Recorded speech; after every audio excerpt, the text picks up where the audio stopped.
incredible that you're using this, modern technology.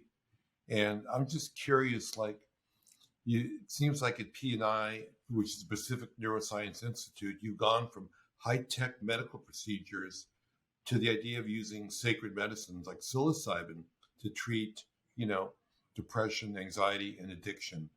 Um, how do you balance that? That's a great question. So, I've had a long-standing interest in psychedelics going back to my youthful days, I would say, in college, but then really got away from it and dove into my career, my training. Um, as the director of a neuroscience institute, we have 8 centers of excellence. We have a brain tumor program, pituitary, stroke, facial pain, hydrocephalus, and we have a brain health program. And we started our brain health program back in 2018 with a big focus on dementia and neurocognitive issues. Mm-hmm. But as we were doing this, it became clear that this psychedelic renaissance that we all know about was just beginning to explode. And it became clear to me that this was something we really needed to get into. And if you look at the magnitude, just the sheer numbers, the epidemiology, if you take all the brain tumors and all the strokes, for example, it's about 1 million people a year in the US. If you look at depression, anxiety, addiction, PTSD, it's probably more like 60 to 80 million people. So the magnitude of the health problem in behavioral health is so enormous. This was something we thought, well, we just have to get into this because it's a potential game changer, as you know. And the initial clinical trials, say, for example, for anxiety and depression or nicotine addiction, are far and above what we have with standard of care. So we've just been really excited to build this program and, make it part of our brain health program. And I think, for me, I think psychedelics is the most interesting thing in the neurosciences right now. I love my day job doing brain tumor work, but I think the opportunity for psychedelic assisted therapies is not only fascinating, I mean, not only great for, what we can do to help all these patients who are suffering, but also from the sort of academic standpoint of how do they work? It's kind of getting into this idea of the, the science of spirituality. Why do they, the default mode network, Right. all these mechanistic questions that we are extremely interested in as neuroscientists. And, so we've been very fortunate to develop this program with Keith Heinzerling, who is our addiction medicine specialist, who's leading the program. And so that's how we got into it. And when I first started talking about this with people in 2017 and early 2018, people really gave me a funny look. They thought I was crazy. And so, but now they're all drinking the Kool-Aid.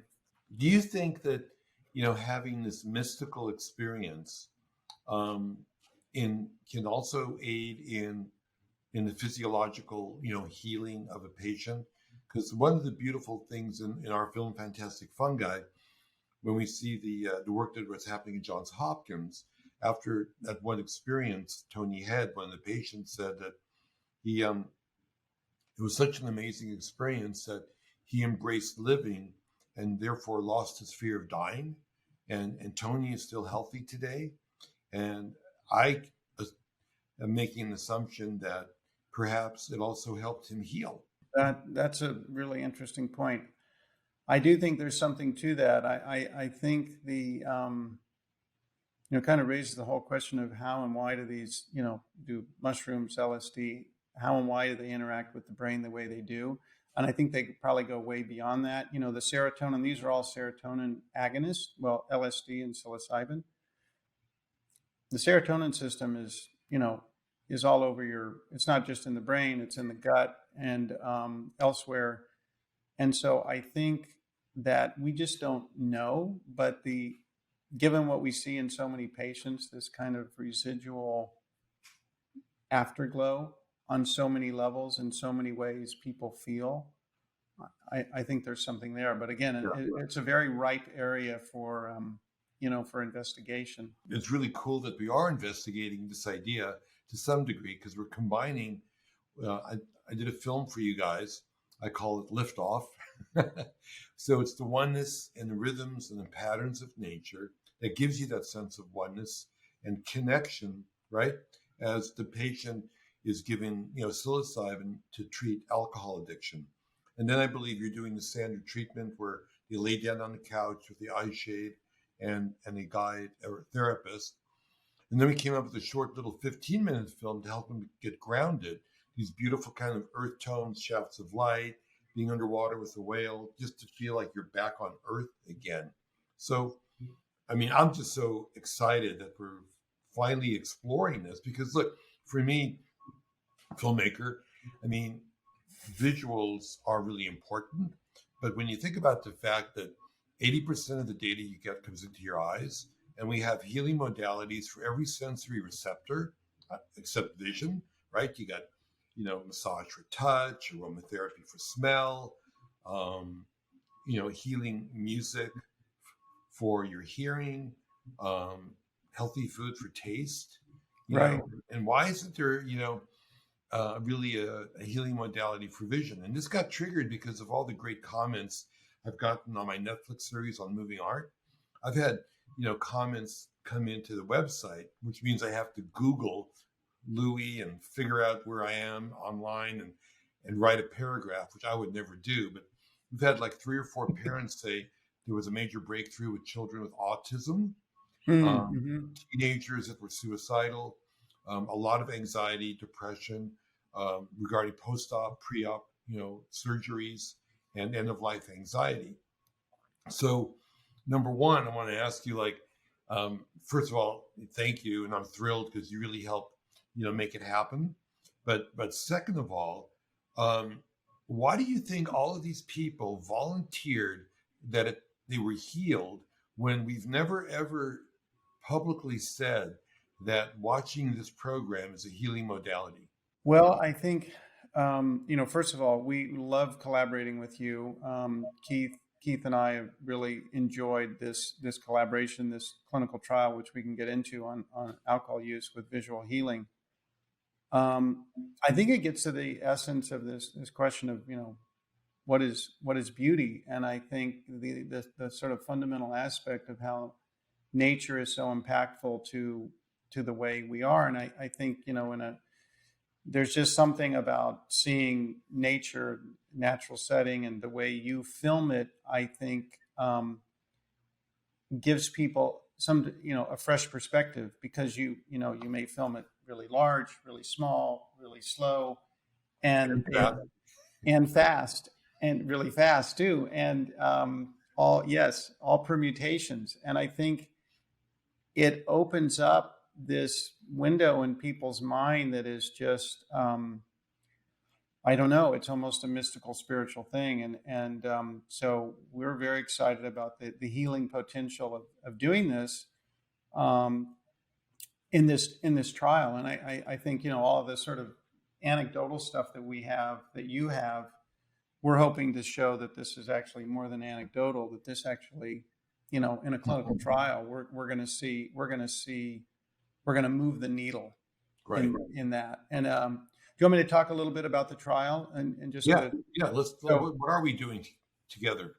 So what we're doing, we are doing a clinical trial, a pilot trial, not a large trial, but with 20 patients who have alcohol use disorder, alcoholics, and we are doing standard set and setting with 25 milligrams of psilocybin supplied by USONA, our collaborator.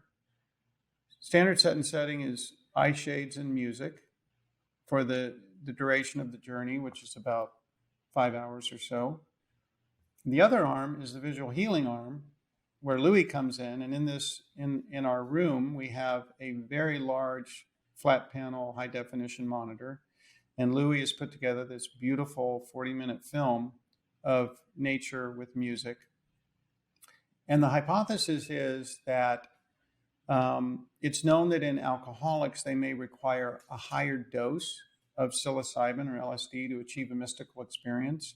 And we're hypothesizing that that with Louis' visual healing that we're going to sort of prime the tank, and we're going to make them more likely, because the visuals of the natural experience is going to get them closer and get them further along on the launch pad to achieve a mystical experience. And we know that the mystical experience score correlates with the efficacy of the treatment, meaning patients who have a very strong mystical experience are more likely to quit drinking, quit smoking, be less depressed, etc. And so that's the hypothesis. And so we've run about 12 patients through out of the 20.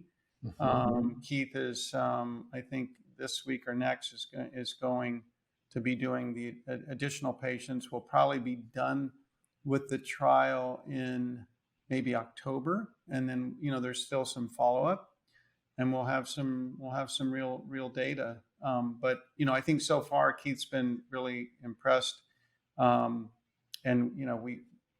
we don't have any data right now, but it's a really interesting concept, and it could be, Louis, that doing this becomes sort of a standard way to start a lot of trials or a lot of therapeutic sessions.